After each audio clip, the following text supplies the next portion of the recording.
when it comes to mentors, when it comes to people that have walked a path that has and got the battle scars to prove it, and have fallen down and got up and actually learned from that and are able to share that information, that's what I want to bring to the table for you guys today. The gentleman that I'm going to be handing over to in a moment is an incredible gentleman, and it's somebody that is more than capable of giving advice, and many different accolades. Anyone looking to write or publish a book at some point, Kevin has produced more New York Times #1 bestsellers, has sold more millions of copies of books, been on the #1 list of the New York Times bestseller for weeks and weeks and weeks in a row, many times.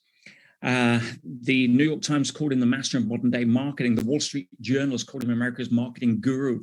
He's built billions and billions of dollars of business. And the reason that I want to bring him in today isn't to teach you marketing. It's because he has some information to share with you that is very much in alignment with a lot of the things that you're learning through the EMF. And Kevin was the first person to really expose me to the information that was taught by the secret societies. Kevin, I first came across Kevin early in my journey in personal growth, some close to 30 years ago now, when, if you recall, anyone's seen my interview with Roger Brooks on American Real.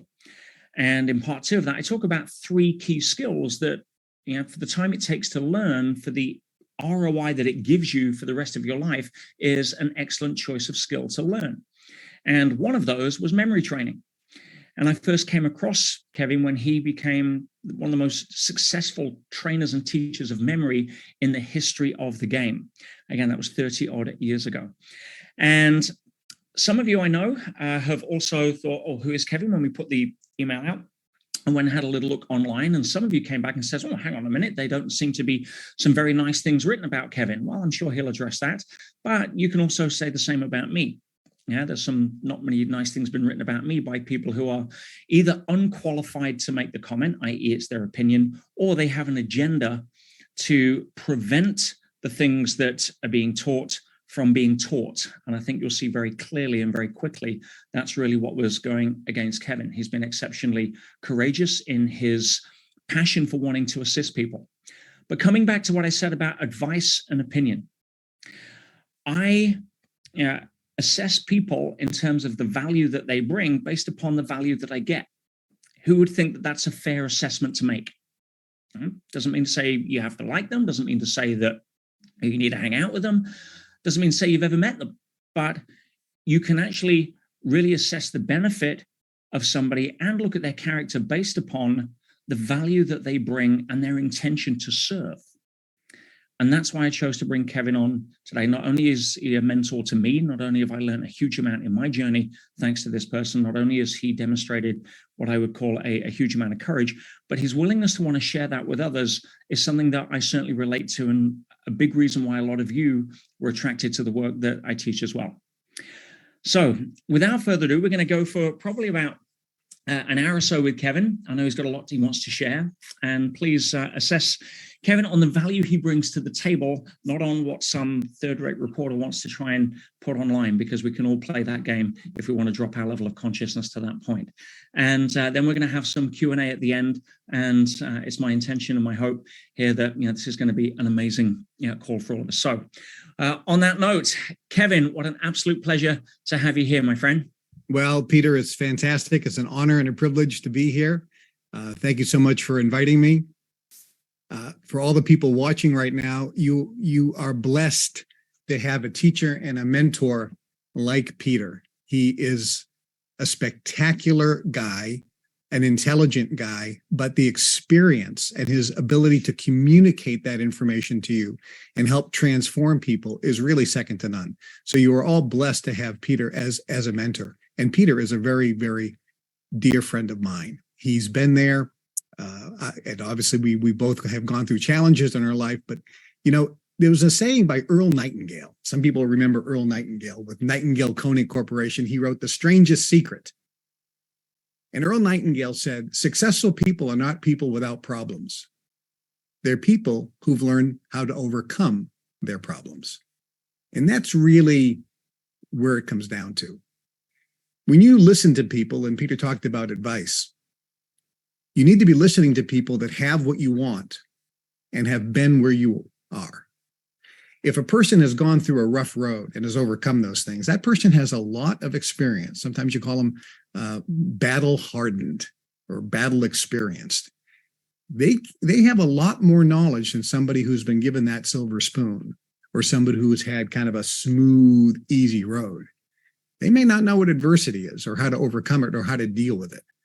But when you listen and get mentored or coached or advised or counseled by people who have had some rough times and have overcome them, there's a lot there that you can grasp and learn. Years ago, back in the 70s, and I'm a lot older than a lot of people think. I'm old. But years ago, back in the 70s, I was brought into a secret organization called the Brotherhood. And the Brotherhood worked with Skull and Bones from Yale University, Bohemian Grove, Bilderberg Group, and the highest level of Freemasonry. In these organizations, we were taught success principles, success recipes, success formulas, and also how to move and manipulate energy with the power of our mind, how to create reality with the power of our mind. It really isn't talked about in the mainstream. But this is what is taught behind closed doors. It's not so much enlightenment, which you can learn from Yogananda, the great guru, or different swamis, Muktananda's line in Siddha Yoga, or if you follow that type of thing. There are a lot of gurus out there that I've known and I've been with and I've lived with. I've been down to the home and stayed with a very famous guru who's a close, dear friend of mine. And that's enlightenment. That's spiritual awakening. But what we're going to talk about today is manifesting goals, dreams, and desires. This is nothing I invented. This is something that I was taught. And when I was taught this, I applied this in real life, and the results were spectacular. When I saw within my organization, it was taught to others and they applied it, they got spectacular results. And in my career, there were people that came into my world in the various companies I had around the world, whether it was the Golf Channel that I launched in the UK or Shop America, which was a shopping channel we launched in the UK and a couple other TV networks around the world, or some of the other businesses around the world that collectively have been about $25 billion in sales in today's market. Some of the people that came into my inner circle, I selectively taught them some of these principles. They applied them, and over 100 people became multimillionaires. And these are people that one guy was a UPS truck driver when he came to me, no education, didn't come from the right side of the tracks. Another guy was worked at a travel agency. He had just got married. He lived in a studio apartment with his wife, one room, because he had no money. And he's a multi-millionaire today, and on and on and on. The principles work when you apply them. Now, the question you may ask is, Kevin, are you going to be sharing with me anything different than what's taught in Napoleon Hill's book, Think and Grow Rich, or in all of the success books that are out there, or taught by all of the success gurus, or things that we're learning with Peter? Look, there's a lot of people out there that have good communication skills, that know about this material. But there are very few who know this material. And there's a difference. Knowing it is completely different. I was interviewed by a Chinese newspaper, and the reporter was asking me about China. What do I think about China? And I said, I've never been to China. She goes, but what do you think about China? And the politics, I don't know. I don't have an opinion. I've never been there. I would just be sharing you some off-the-cuff opinion about something I know little about, but clearly something I don't know. So there's a difference between knowing and knowing about. So I'm going to share with you a recipe, and you can write these down. I think there's some very powerful notes here. Some of you may think, well, this sounds similar, but it's really not. Now, it's a recipe for manifesting goals, dreams, and desires. Is it the only recipe? You know, in America, we have chili cook-offs. I don't know if anyone of you have eaten chili before. Some people like chili, but in America, it's a kind of a big thing. We have these chili cook-offs, and 10 or 20 chili expert cooks will come in, cook their best chili, and then we'll see which one has the best chili. Well, chili is chili. I mean, it's got like a tomato base. It's got some ground beef in there. Sometimes they put beans in there. There's only so many different spices and things. However, everyone's chili recipe is different. Some people use beans, some people don't use beans. Some people use onions, some people don't use onions. Some people use ground beef. Some people brown the beef first before they put it into the tomato base. Other people just put the raw beef in the tomato base. There's all these different methods of cooking it, and different ingredients and different ratios to one ingredient to the other. And invariably, all the chilies are good. There's no bad chili there. But one of them maybe wins the prize. I'm going to share with you something that I know works. It's worked not only for me, it was taught to me in the Brotherhood. It's worked for people, everybody that I've talked to. That I remember I was in this guy's house. He had a $35 million mansion in Palm Beach. He had all the servants there, full crew of servants, the butler, the maid, the chef, the bodyguard, the gardeners, all full-time. Super wealthy guy, Wall Street guy. And I was asking him, does he use these principles? And as I outlined him, he looked at me and looked at me and looked at me, and he said, I've never really thought about it, but now that you mention them, that's exactly what I do. So sometimes very successful people innately know that these principles are what is required. They have this innate automatic sense that this is what will work. So I'm going to share with you some things. And if you apply them, I do know that you will see results. If you want to achieve goals, dreams, and desires, there's one thing that is missing virtually from every book that I've read. I mean, you read, and there's a lot of great books, by the way. There's a lot of great courses out there. There's a lot of great speakers and teachers on success. But there's one thing that I've never seen. This is the first thing I was taught in the Brotherhood.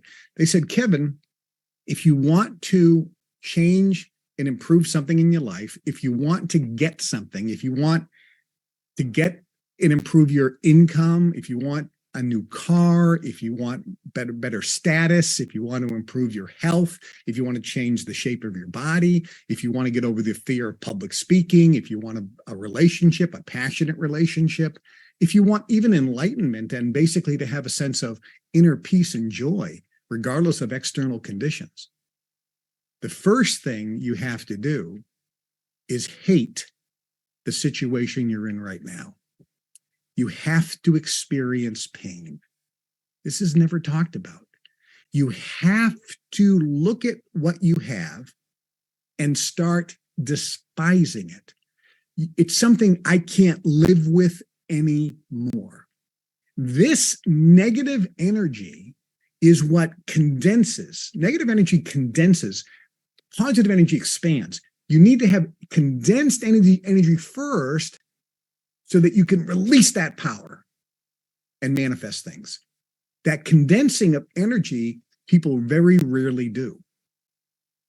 Think about this. Even in the movie Star Wars, some of you Star Wars, the evil emperor talks to Darth Vader and he says, your anger makes you focus. And it's true. Because anger is contracted energy.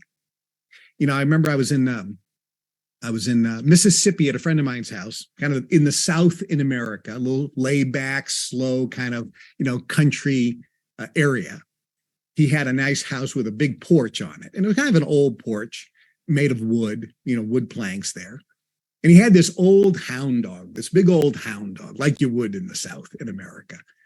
And I remember I was sitting out there and we were both in rocking chairs drinking some iced tea. It was a hot summer day. And this hound dog is lying on the porch. And every once in a while, the hound dog would kind of gently raise his head and he would whine. He'd go, oh, and put his head back. And me and my friend are talking. And a few minutes later, the dog would go, oh, put his head back. A few minutes later, he'd go, oh, and put his head down. I said to my friend, I go, what's wrong with your dog? And he goes, oh, he's sleeping on a nail. And I said, well, why won't he move?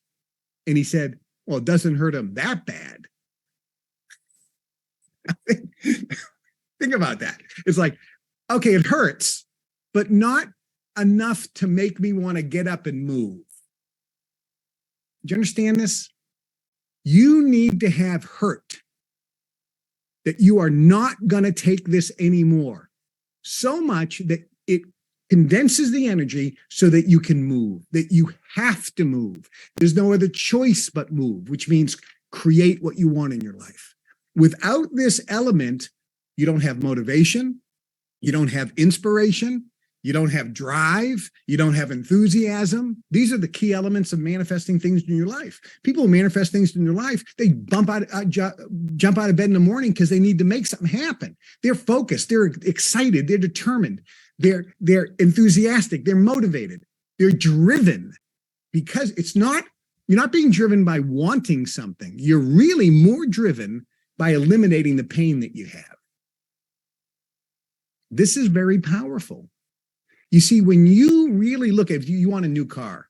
Oh, my car's fine. You want a new house. There's nothing wrong with this house. You're never going to get a new one. You got to start looking at this house and go, I'm sick of this place. You need to get sick and tired. As the saying goes, you need to be sick and tired of being sick and tired. You need to get pain. You need to have hurt. You need to basically look at this with disgust, because this is going to contract that energy so that you can make a decision. You see, that contracting of energy, that pain, forces you to make a decision that I'm going to change this. That's it, period. And that decision in the universe, if you could actually see energy, and I've seen people make decisions, and I see how the energy shifts in their whole field. And I tell them, let me tell you what's happening. And I can point out what's happening, going, that's exactly right.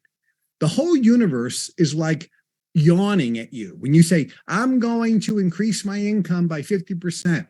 Yeah. My dream is to get a new car. Yeah. My dream is to lose 20 pounds. Yeah. And the universe goes, okay. Oh, all right. When you get serious, call us. We ain't getting involved. But when you make a decision, the whole universe stands up and everything changes. And they go, uh-oh. A great motivational speaker, and I'm not sure who it was. It could have been Cavett Robert, or my good friend Ed Foreman, the late Ed Foreman, or Charlie Tremendous Jones, my late friend, the Charlie Tremendous Jones, or my late friend, Dr. Norman Vincent Peale. All my friends are dead, by the way. All my great motivational speaker friends and trainers, but they were brilliant. And one of them talked about this exact fact. They said the whole world will either get out of the way or come to the aid of the person who is determined to get someplace and knows exactly where they're going. That comes from making a decision. Success is a decision away. When I first heard that, I thought that's too simplistic. But then when I understand the energetics behind it, how it works in the universe, how it works in the field, how it changes your vibrational frequency, and how it changes the whole universe to work actually to conspire on your behalf to help you manifest what you want, now I understood the power of making that decision. And that can only come from experienced pain. So that's number one. Number two, you need to then, from the point of not liking the house, not liking the car, looking at yourself in the mirror, in your underwear or naked, and getting disgusted. I remember there's the ex-Secretary of State in the United States, Mike Pompeo. He blew up like a balloon when he was Secretary of State and became very, very obese. I saw him on TV and he was thin and in phenomenal shape. I almost didn't recognize him, but I thought, who's this good-looking guy? And I go, that's not Mike Pompeo. And it was. I called him. I said, hey, I can't believe how good you look. And he goes, thanks. I go, what happened? And he goes, I looked in the mirror when I was naked. I came out of the shower and I realized how disgusting I looked and how disgusting I felt. And I just got so disgusted. I just stood there for 5 full minutes feeling disgust. And he goes, that was it. That's all I needed. You understand? See, it's all he needed. He needed to contract that energy. And then he goes, I'm going to look like I did when I was in West Point. He goes, Kevin, then that day, not the next day, that day, I started exercising and changed my diet. That day, I was determined. I was going to change this. Do you understand that? You have to get that disgust. But that drives you when you're disgusted with how you look or your car or your income or the fact that your bills aren't paid or you can't do the things you want. You can't, pay for education for your kids, or you can't get the things you want. You can't travel the way you want. You can't go where you want. You can't live the lifestyle you want, whatever it is. That's when you can then clearly define what you want. As Napoleon Hill says, define your dream. Because he actually lays this out in the phrase, define your dream and get a burning desire for its achievement. That's fine. I'm just changing the order here so it's clear. The way you get the burning desire, is by the pain. That gives you the burning desire to get something, because you're really burning desire to change something. So it's this beautiful balance between, I want to eliminate this and get this and replace it with this. It's a balance. But it only comes not from wanting, it comes from the pain. So define from the pain. You don't like the car, you're tired of it. Define exactly what you want, specifically what you want, and expand that dream. Create what you can call an ideal scene. What's the ideal scene for your life? What's the ideal scene for your relationship? What's the ideal scene for your health and the way your body looks and feels? What's the ideal scene for your enlightenment state, your joy, your love, your bliss, inner bliss?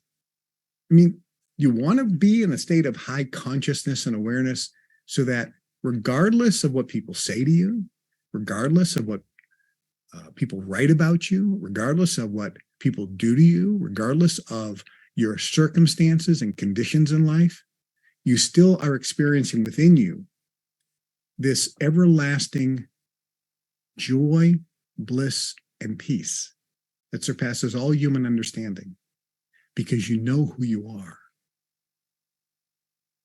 Isn't that, maybe that's not important to some of you. Someone says, let me make a lot of money first, then I'll worry about being banged.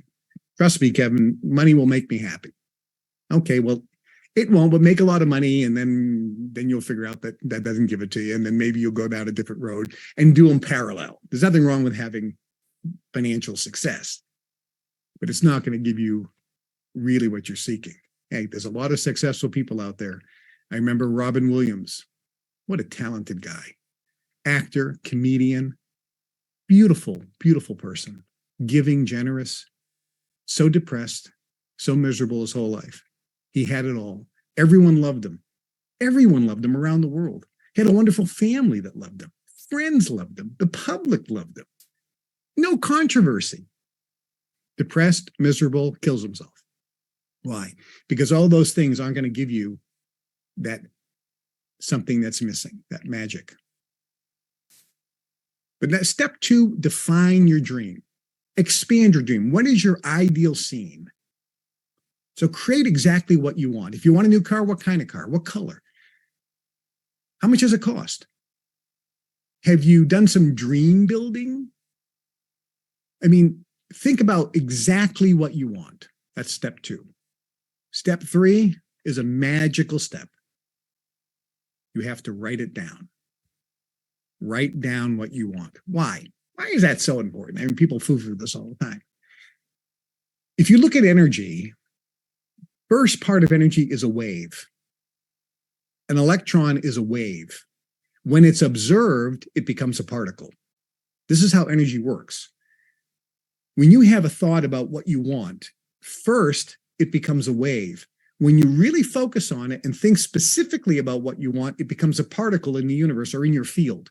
So I can look at somebody, for example, and I do this on one-on-ones all the time, and we'll get on the phone, and I'll say, red Porsche. And they'll go, how did you know that? I go, it's right in your field. I can see it. It's like clear as a bell. You're really focusing on it. So they converted the wave into a particle. So it becomes real mass in the field. But in order to convert it into the physical universe, you have to take a piece of paper and you have to write it down. So you have to write down specifically what you want. Somebody said, well, can't I just type it into my computer? Yeah, you can. It's better if you write it down because there's more mass. You're adding it into the physical universe at just a higher level. You can then transfer it into the computer, that's fine. And there's nothing wrong with typing into the computer. It's a little better if you write it down and get into the habit of doing that. Writing something down changes everything. Zig Ziglar, some people don't know who he is. He was a very good friend of mine. We traveled around the world together with Brian Tracy, another good friend, Charlie Tremendous Jones, Ed Foreman. They're all good friends of mine. Brian Tracy's still alive, by the way. I was just talking to him the other day. Wayne Dyer, all these guys all say the same thing. The must, write down specifically what you want. I was just talking to a guy the other day. We were doing a one-on-one session. And he said, I learned this from you years ago, Kevin. And when I did, I got so excited. I grabbed a piece of paper and I wrote down about 20 things that I wanted to accomplish. And I put that piece of paper away and I moved.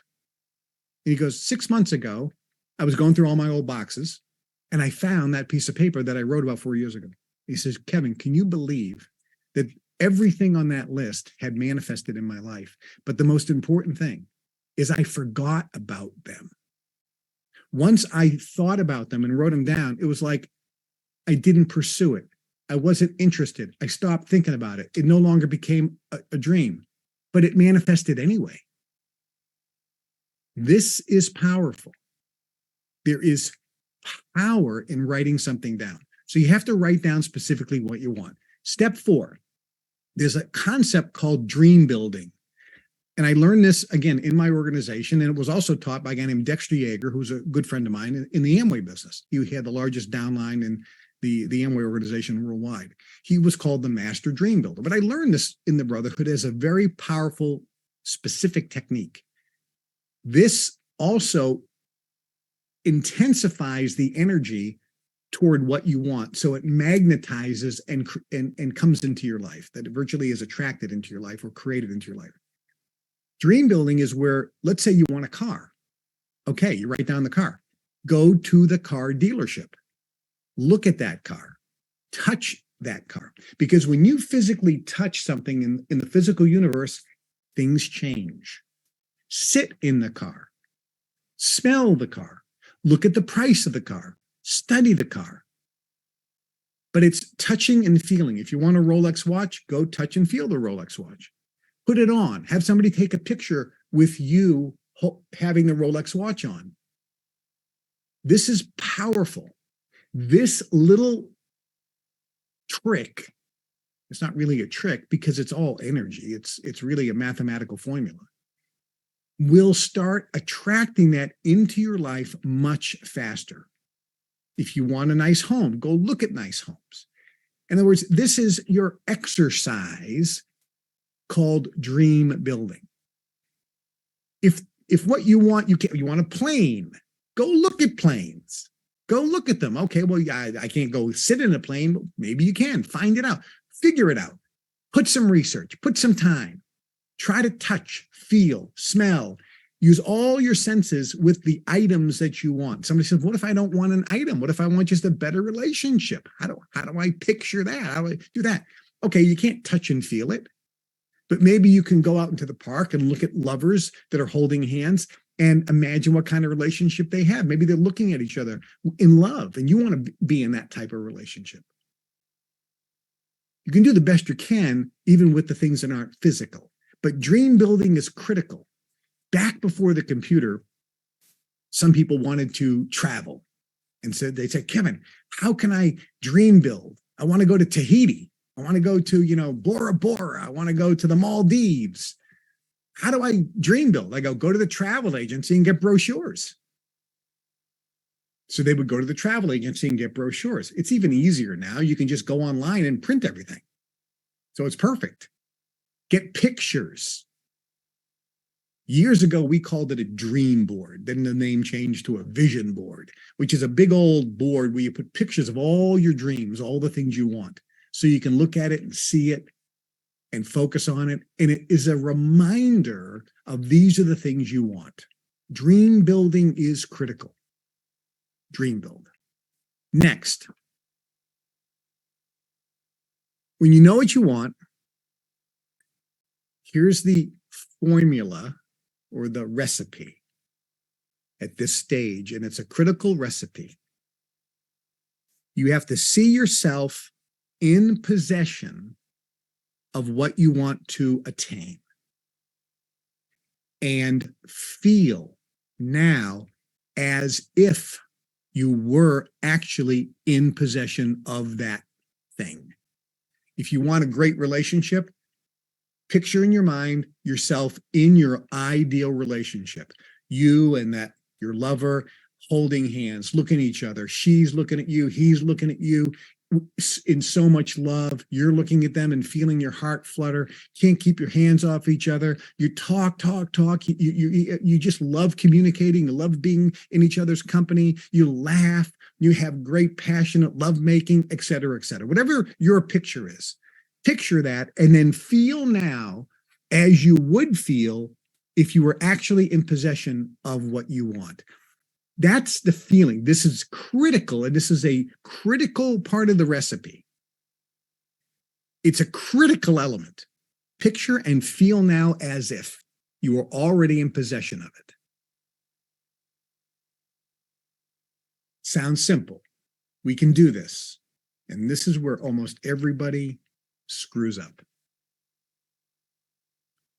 If you feel like you want and need something, if you feel like you lack something now and your emotional state will change once you get what you want, you will never attain it. Because if you're feeling lack or wanting or needing or have to have, nothing will happen. So the secret sauce here is after you picture yourself in possession of what you want and feel now as if you were already in possession of it, you're in that state. I'm actually in possession of the Porsche. I'm driving the Porsche and I feel great, man. I can't, this is such a great feeling because look at all my friends. Oh, I feel great. You know, I feel on top of the world. Yeah. Look at them. I know what they're thinking. I know what they're talking about. Me. I'm doing, success is the best revenge. Here's the magic. Then you have to release and let go of any attachment to actually having it. You actually have to then say, but it's totally okay if I never get that Porsche. And when you release the attachment to having to have it, when you say, but it's totally okay if I never get it, maintain the same feeling. So you release the Porsche. I no longer have the Porsche, but feel exactly the same way. This is the magic. Because now you don't care if you get it or not. Because who cares if you get it? You're already feeling the same way as if you did get it. And since getting it, really, I want to get it because I want to feel that way. But wait a minute, I'm already feeling that way. Sure, I still want it. I mean, I'd like to get it. It'd be nice to have, but I don't have to get it.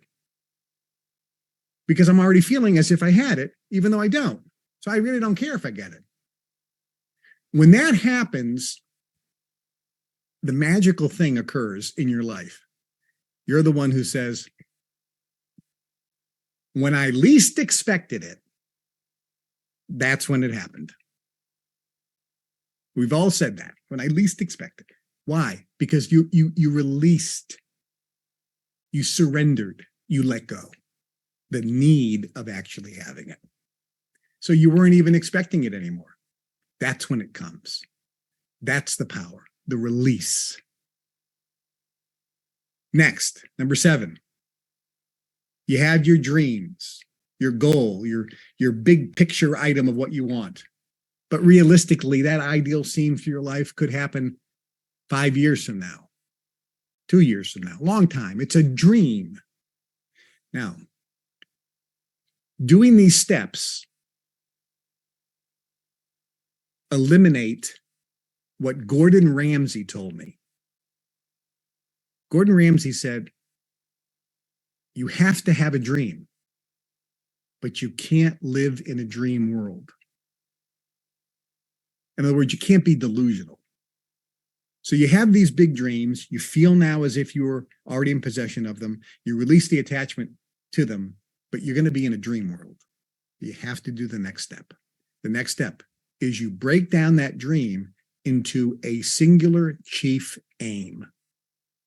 A chief aim is something that you know you can attain in 6 months to 1 year. Not a dream, not a wish, but it's something you can attain within 6 months to a year. This is where a lot of people miss Napoleon Hill's statement. Napoleon Hill is famous for saying, whatever the mind of man can conceive and bring itself to believe, it can achieve. But they forget the comma. There's a comma there, and it says within reason. So he says within reason.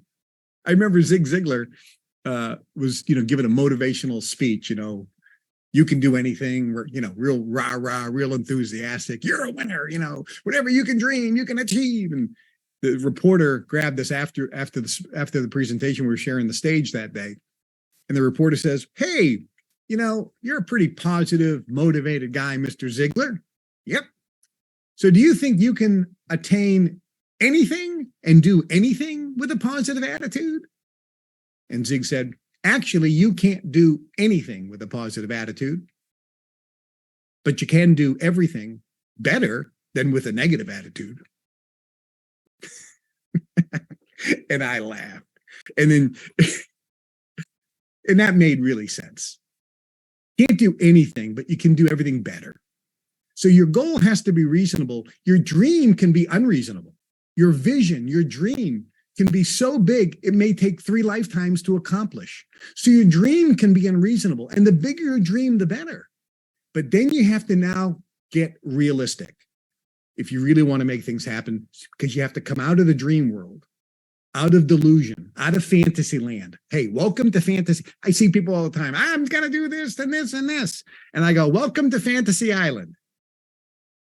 You're nothing but a delusional person. And they're like, what are you? I go, you're delusional. Smack, smack, smack. And I'm doing this because I love them, not because I'm being mean to them. I don't like being mean. I'm doing them because I want to snap them out of their stupid state and get them so they can actually manifest stuff. Because they've been saying this for 10 years and they haven't moved in their income. Nothing's changed in their life. It ain't working. So you have to break your dream down into a chief aim, something that you know that you can achieve in 6 months to a year. Hey, let's say you're 30 pounds overweight. My chief aim is in 1 year to lose 10 pounds. Well, heck, you can do that. That's not impossible. That's not even a stretch. So your chief aim is something you can achieve within 6 months to a year. And let me tell you a little secret here. I was with a guy, we were doing a business deal. And the company was doing about $100 million, I think, and we were taking it public. And he says, okay, what's the estimate for the next year?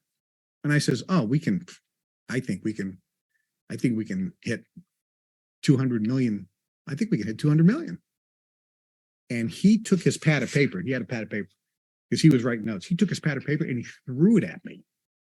Now, this guy's worth hundreds of millions of dollars at the time. In today's money, probably close to $1 billion. And I go, what did I do wrong? And he goes, you give me a number that not only that you know that you can hit, but you know you can beat. And I said, wait a minute. Are you telling me that if I told you we can do 200 million and I came in at 190 million, that's not good. But if I told you I can do 110 million and came in at 115 million, that's better? And he goes, yes. I go, no, it's not. 190 million is more than 115 million. And he goes, it's not the number. It's beating your estimate. That creates a win. Once you get a win, you get momentum. Success or a win builds confidence. And then confidence creates activity. Proper activity creates winning or success habits. Success habits creates results. Results creates more success. So success creates it's a momentum cycle. So when you set a chief aim, you have to set a chief aim that you know you can hit and you know you can do it sooner than the time limit you put it on. So the chief aim has to be specific with a time limit, but it's got to be set up so that you know you can win. Listen, this is a game, and you're writing the rules.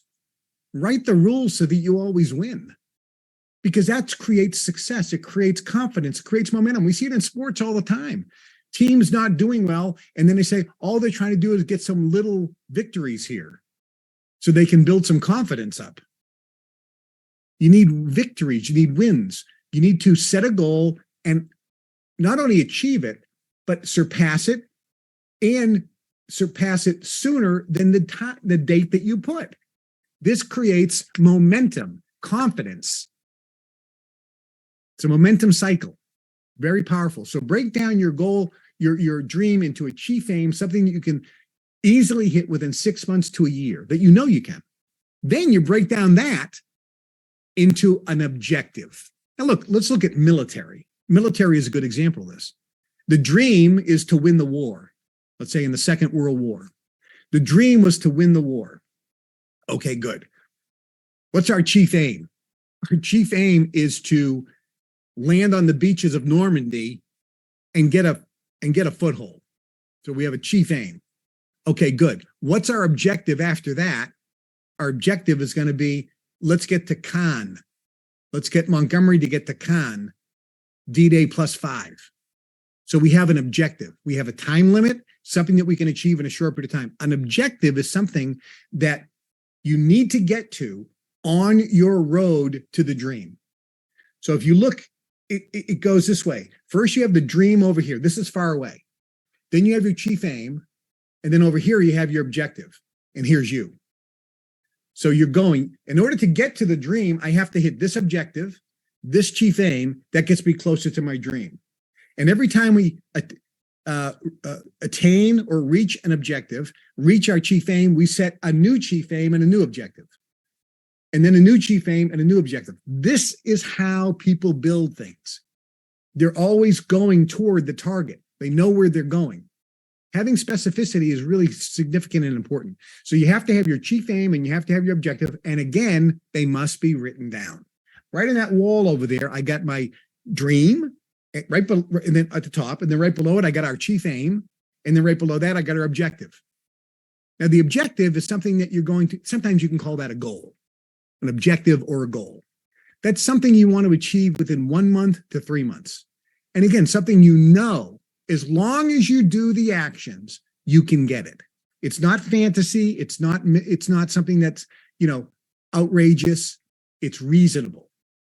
So set your objective, write it down. With your objective, when you look at your objective, and here's where the rubber meets the road. Now you say, what do I have to do? What action step do I have to take tomorrow? What is the action step? Okay, I want to put on an event in September. Okay, so what is the action step? That's an objective. Could be a chief aim, could be the goal, something you want. What are the action steps? I have to find a hotel that has the room and the availability on the dates I want. I have to sign a contract and negotiate the contract with the hotel, the rooms, and the AV. Then I have to put up the registration on a website. Then I have to market it. You can think of all the things. So you grab a piece of paper, my friends, and you start writing all of the action steps that are needed, the actual action steps that are needed. Or if you don't know the action step, you write down the end result, like get contract signed. That's an end result, get contract signed. In order to get the contract signed, an action step is I need to call Tammy at the Hyatt. That's my action step, and tell her to send me the contract. The next action step is to read the contract. The next action step is to call Tammy and negotiate the language of the contract. Do you understand? My objective is sign the contract, but there's a lot of action steps that have to be written. Write them down. When you write this down, the whole universe now realize you are serious, because you're actually writing something in the physical universe by writing it down. You can put it on a computer later, that's fine, in your to-do list or however you do it. I use a paper system, but you can use a digital system. But your to-do list, your action steps are critical. And every day you have to look at your dream, your chief aim, your objective, and your action steps. And you have to say, am I getting closer here? Am I getting closer?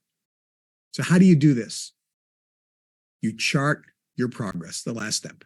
You chart your progress with statistics. Everything has to be measurable. Otherwise, you will confuse activity with accomplishment.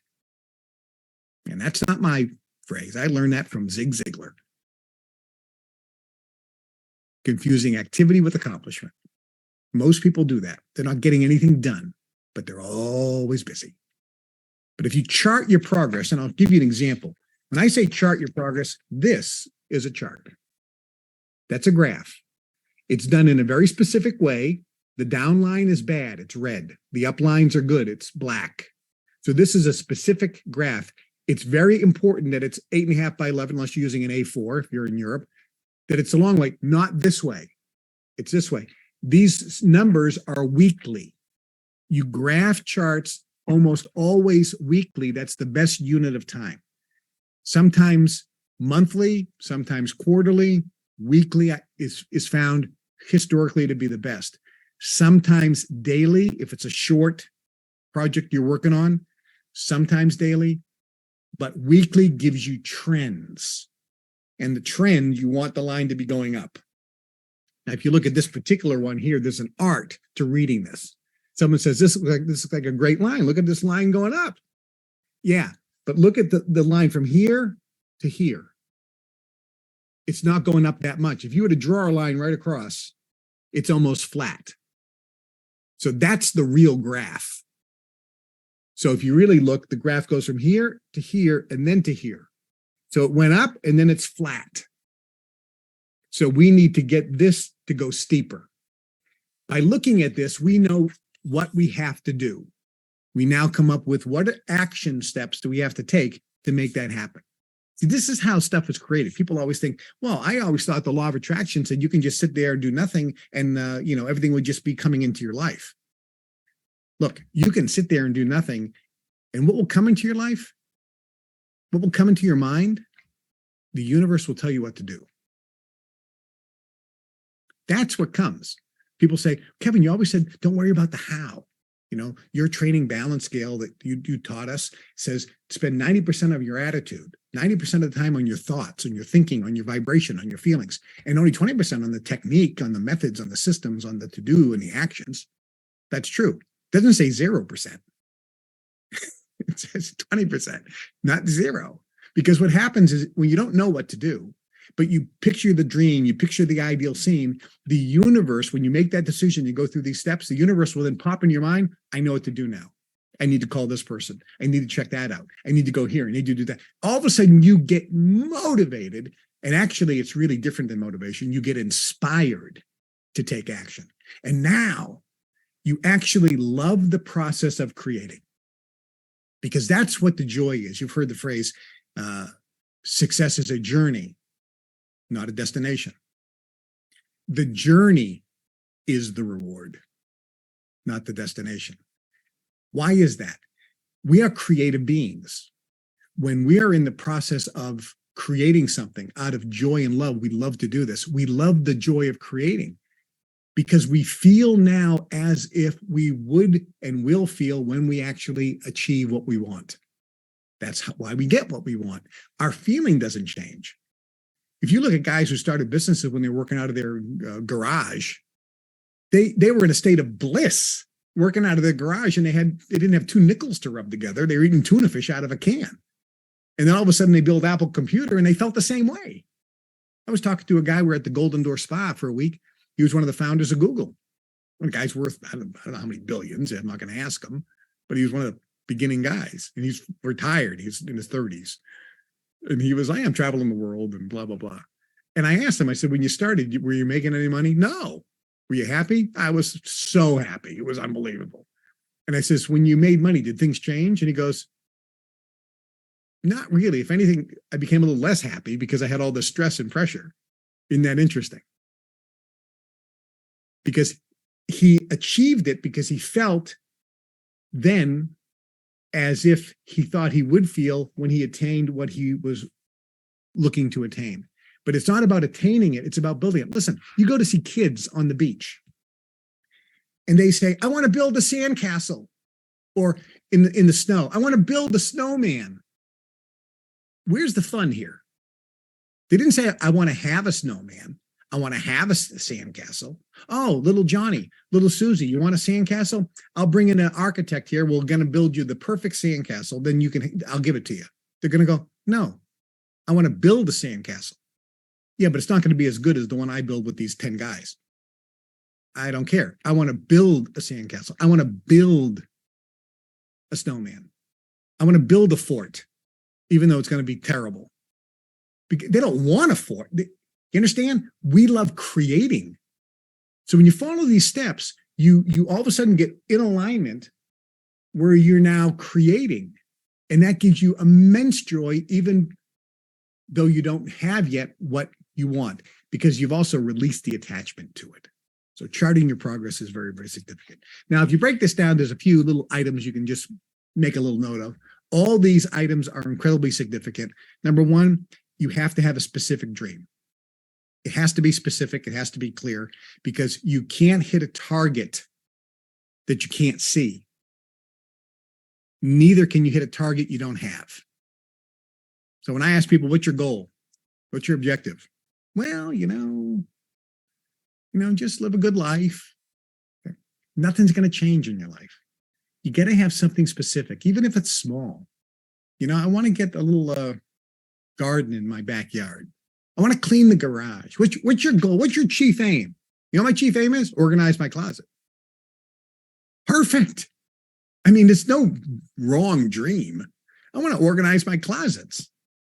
Okay, that's your dream. Now let's set a chief aim. I want to organize one closet. Good, let's set an objective. My objective is I want to make a plan, write down a specific battle plan to organize that one closet. That's my chief aim. Good, what's your action step? Spend 5 minutes writing the battle plan for cleaning that one closet. Okay, I mean, it can be as simple as that. And this is how stuff gets manifested. So you have to have a specific dream. Number two, it has to be measurable. You need to be able to chart it and graph results. You have to graph results. Otherwise, you don't know if you're succeeding or not. Next, and there's a little thing here, which should be an automatic, but I'm going to mention it. Your dream has to be your dream, not somebody else's. My mom wants me to go to law school and be a lawyer. Okay, but that's not your dream. I had a buddy of mine who actually said that. My parents want me to go to law school. I go, you want to open up a bar. You're an Irishman. You love to drink and you're a funny guy. You want to open up a bar and have comics there. Yeah, but my parents want me to be a lawyer. You're going to be miserable your whole life. Your dream has to be your dream, not somebody else. So you can't be doing something to make somebody else happy. It's going to be your passion, your dream. It's got to be written down. We talked about that. You have to make that decision. We talked about that. And if you do all these things, you will know you're in alignment, because you will have a magnificent obsession, and a love for doing the action. You'll be the guy who stays up till midnight. You see it in the movies all the time. The guy's working, and he's just like so passionate. And the wife says, "Are you coming to bed?" No, honey, I'm right in the. And he's because he's just like so happy. I'm building this thing. I'm doing this thing and doing. And then he wakes up the next morning before she does, because he doesn't even want to sleep. He just wants to get back in his workshop and work on this invention he's working on, because he's just so passionate about it. All people have this obsession, this passion, this love of doing and creating. They love the actions. And that'll happen to you if you're in alignment and follow these steps. Magic will occur. Magic will absolutely occur. Peter, I'm going to turn it back to you. Kevin, thank you so much. And again, absolute gold in that formula. Nothing you need a PhD for, nothing you need 20 years as a rocket scientist for. Follow the steps. Don't get it confused. And I think you've had a huge amount of value. I'm a huge fan, as you know, and a couple of questions, if I may, and I've been collecting some stuff out of the chat as well. I think might be able to be super useful. What I love to start with is the point you mentioned about hating the situation you're in. Now, a lot of people kick back initially on that because they're taught, the sort of the positivity, and I want to stay in gratitude, and you love the future into reality. You don't, you fear the future into reality. You don't want. What came to my mind is really when you start an engine. You have a Ferrari, you press the starter button and that kicks that starter motor around. If you don't have something that kicks that starter motor, you're not going to start the engine. Now, you don't run the engine on the starter motor, right? But you need that first thing. And a lot of people are sitting there with in a metaphysical Ferrari, but they're not pressing the starter motor that really locks them in on that. And is there something you can sort of clarify a little around that, just so people not get confused? Yeah, it's a great point, because this is something that we in the personal development field, we talk about gratitude, looking at the current situation and not hating it, but actually being grateful and thankful for everything, no matter what it is. That's fine after you do the first step. Okay. The first step is what contracts the energy.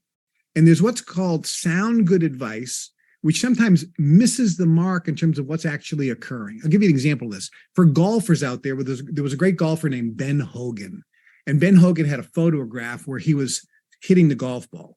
And this photograph was taken back before they had high-speed shutters. So anything that was moving when they took the photograph was blurred. And in this photograph, it said, Ben Hogan is holding his release until the very last minute. And that's what it looked like. And that's what everybody taught. And one golf genius looked at that same picture and said, wait a minute. If he is holding his release, which means holding his wrists and not moving them, the club head would not be blurred, because the club head wouldn't be moving.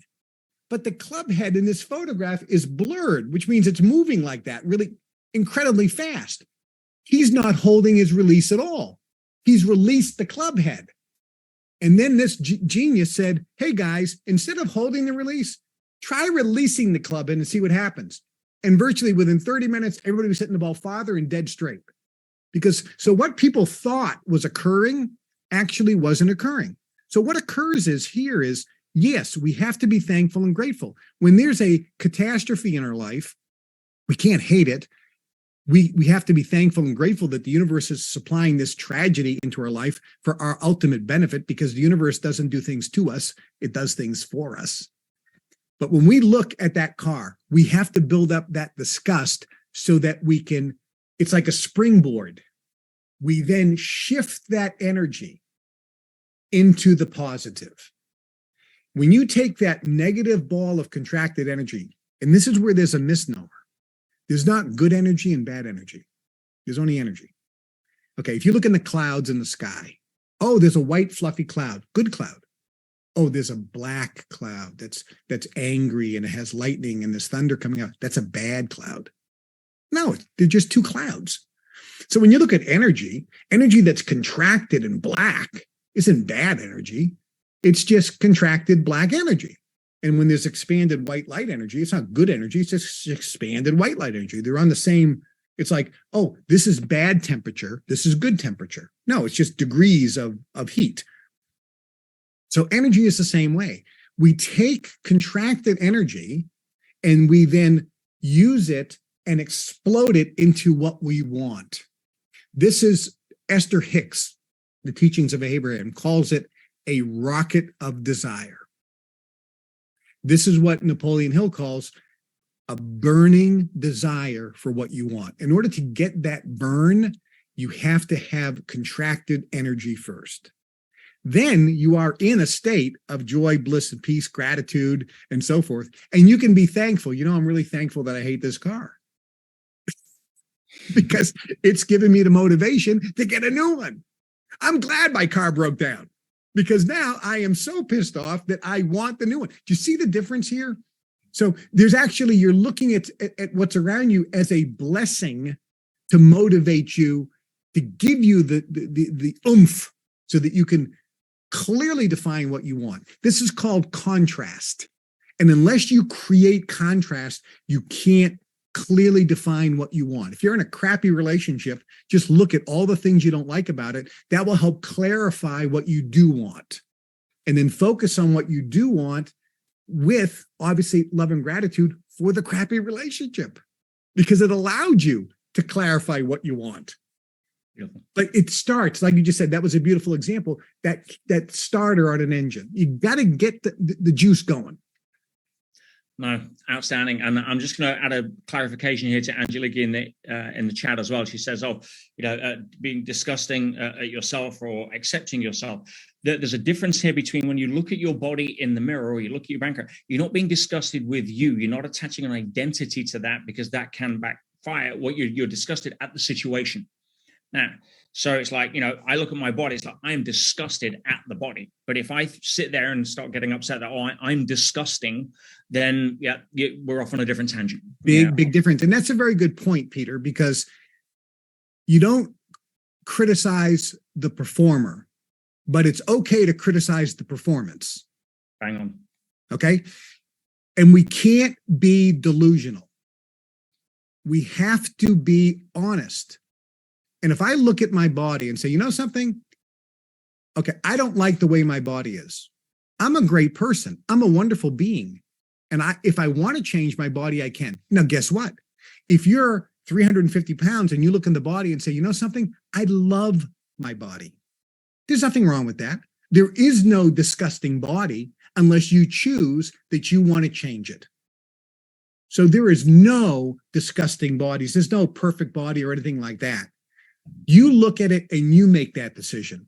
I love my body. I was with this beautiful woman. We were doing yoga together, and she was incredibly large. And she was the happiest, gleefulest person in the world, incredibly flexible and so forth. And I loved her. She was great. She was just beautiful inside and out. She glowed with beauty. Her figure was beauty, sexy, and fantastic because she loved herself. So there's nothing wrong with that. And I'm not saying body shame yourself or anyone else, but you understand the intention behind what I'm suggesting. No, beautiful. I know there's been a couple of questions in the chat, and this is something I know many people may be interested in. And we talk about energy, but to an extent, we obviously need to have levels of physical energy to be able to support our connection to creating in the non-physical. For example, it's hard if you can't drag yourself out of bed because you're too sluggish. You are probably the best example I know of maintaining physical energy. And even though when I wrote in the Inside Track about the lack of access to let's just say quality nutrition in the place that I was in Pentonville, and I was only in for 6 months. I mean, you had years of let's say probably lack of access to the kind of nutrition you'd have chose for yourself. But you're 10 years plus older than myself. You still look like the boy next door. And a lot of people would love to know if there's one thing you could do out there. And I don't want to launch into a tangent that would take another 3-day seminar. But if there was some one or maybe two key points that would allow other people to maintain their physical energy, if they're feeling a bit of a lack, what would you sort of speak to that? Yeah, there's 4 elements of health. I wrote this in the book, Natural Cures They Don't Want You to Know About, which was, as you mentioned, on the number one on the New York Times bestselling list 26 weeks in a row, sold 50 million copies. Actually, it was the best-selling book in all of America the year it came out. It was on the front page of every major newspaper. It was on every television show in America. Here, on a scale of 1 to 10, how beneficial has this last hour or so been, guys? Yeah, okay, 11, 100, 99. Yeah, bless you, bless you, bless you. No, it's amazing. And the reason I love putting these calls together is because we don't get information like this in the mainstream. You're not going to have this kind of conversation with the average person you meet on Tinder, guys. You're not going to have this conversation with somebody you meet in the local bar, over a Coors Light. And that's why I'm passionate. Now, as you know, my one of the things that I wanted to help people with was USM, which was kind of what I call an entry-level product in terms of financially compared to what you get out there. And I try to create that as effective as I could to help the most people. Obviously, we have the Elite Mentorship Forum, which takes it a step up and has a obviously a higher degree of entry to it to justify the level. But what I've loved about Kevin is that since Kevin's return to doing what he does over the last year, he put together something that is as focused on wanting to help people as much of anything I've seen. And as I said, it's a fan club. It's a way of supporting Kevin. And what would it be like if you were to have this kind of call with Kevin every single month? Would anybody be interested in that? Do you think you'd be able to get value from that? Yeah, and then some. And so I asked Kevin if there's a way that we could support him, and if someone's interested, you've had over an hour to see what kind of value Kevin can deliver, and it's scratching the scratch of the surface, guys. And so Kevin actually has a fan club. I'm a part of it. I've been a part of it for a long time. And you can be a member of the fan club where you get, and Kevin will tell a little bit more about it, guys, for $25 a month. Right? It is almost an energetic token to the universe to say that, I'm happy to give something for this level of value, and Kevin over delivers. I'm going to put the link in the chat here now. And Kevin, would you like to share with people what the fan club's about and your intention behind it, and how that can help keep people at this level of vibration? Sure. I had a lot of supporters over the years, and two of them formed the Kevin Trudeau fan club. They asked me if they could, and I said yes. And they begged me to not go into retirement, but to actually continue to deliver the message and train people to achieve success. And I, after many months of thinking about that, because I was heading toward basically just retiring, I decided to do that. So a person can become a partner in the fan club for $25 a month. And what you get for that is each month I do a 2-hour Zoom call live. Partners actually can go online to the website and type in any question they want. And I read every one of them, and I answer every question. Now, I do it energetically first. Then I do the Zoom call, and I pick many of them and answer the questions on the Zoom call. The ones I don't answer on the Zoom call, I'm going to be answering on a live video and then emailing you and saying, hey, Kevin answered your question. It's on the website. And so the website is going to have all the questions listed with the answers, so that you can then look, and there'll be a catalog of all the questions and answers. My video answer. All the Zoom calls are recorded, and they're also put on the website, so that you can always go back and watch them if you like them. You take some notes, so they'll be there as well. You also get access to annual convention, which is free of charge to partners. So the next one's coming up in the summer here in Chicago. All partners can come. You hang out with me for the whole day. There's no charge. We're not selling you anything there. There'll be a table with some books and things, of course, but there's no sales pitch from the front of the room. It's me answering all your questions, taking photos, telling you how much I appreciate everybody, and a great sharing opportunity. So anybody who wants to become a partner, by the way, they can also, if they really want to, you can give more than 25 a month. There's some other levels there that people join, and there's more value there. But 25 a month would be terrific. So we're going to put that link in the chat so people can go if they want that. It's the ktfanclub.com, but we'll put a specific link that goes right to the partner page. Yeah, I put that in there in the chat, Kevin. And guys, just, every one of you, just copy that link or open a browser with it and leave it there. There's some information Kevin's put on there. Go tune in. I will be honest, there is so much crap in this industry. I've given videos on this. There's so much, and some of it's well-intentioned. It's just opinion, not advice. And Kevin pours his heart out for this, and he's given me so much. I want to support him, and I would love for those of you that have got value over here, go join the fan club, and go support Kevin. If it's $25 a month, if you want to do more energetically, do more. We've had a few people asking, what's the difference between this and GIN, the Global Information Network? GIN is where Kevin takes you through a syllabus that essentially aligns with a much deeper level than following a lot of what he's been taught and learned through his career in the secret societies. But the partner program is an amazing entry point into Kevin's life and work. And again, for $25 a month, which is a crappy lunch in a motorway service cafe these days, you're going to get a huge amount of value. It would mean a huge amount to me, guys. If you want to say thank you to Kevin, jump on for a month, see what you think, and I promise you, you're not going to want to quit. But that's his gift to you, and I think you'll find here as well. You can tune in. Kevin's doing this because he wants to serve. I do what I do because I want to serve. Yeah, we don't need you to follow. We're not looking for followers. We're looking to develop leaders who can go and change the world through raising their own consciousness and being the example and invitation to others, because that's what's going to get this world through a lot of the transition that we seem to be going through at the moment. And I'll put that in once more, guys. At least go have a look. There's a great video on there from Kevin as well. Go tune in. Kevin, anything else you'd like to share or you want to say to my amazing family and tribe that we've got on here today? I would just encourage people to dream big. There's an old saying, shoot for the moon, because even if you miss, you'll still wind up amongst the stars. Love that. A person can really make anything happen in their life. They can focus on, because this actually works, as you know better than anybody, Peter. Yeah, absolutely. Any other things you want to dial people into in terms of what's coming up, or anything on radar you want to share? Or? Well, I got 2 freebies here. I have a YouTube channel. So we have a YouTube channel called Kevin Troddo Show. I'm bringing back my radio show on YouTube. That's all free. And I have a fan club Telegram channel. If you go to the fan club website, you'll learn about that.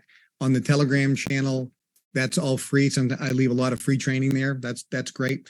And the last thing is, we're going to have some major things happen this summer, with the Fed. They're going to be announcing Fed now. There's going to be a big change in monetary policy. So, stay tuned, because there's a lot of information we have at the highest levels. My inside guy was in Dubai just recently with some of the biggest people in the world, including the Crown Prince of Saudi Arabia. And we know what's happening with the shift away from currency globally to a digital currency run by the various central banks. And we know specifically what you need to do to protect your money and assets. So that's coming too. Stay tuned for that. Yeah, no, it's one of the things I love about Kevin, guys, is that based on where he's come from, he has a huge amount of people that understand his heart and what he's trying to do to help. It was Kevin that first introduced me to the concept of what I guess you'd call the parasitic elite versus the people that are actually evolving in consciousness to help other people. And where do you go to actually have access to that level of information? As average people, we don't, period. Yeah, and everybody's got an opinion.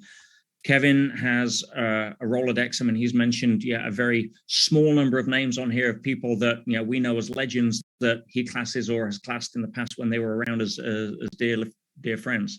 So I get insight from Kevin. I trust and I believe the integrity around that. And if he's unsure, he'll say he's unsure. But there's a lot of things that when he's sure, you pay attention to.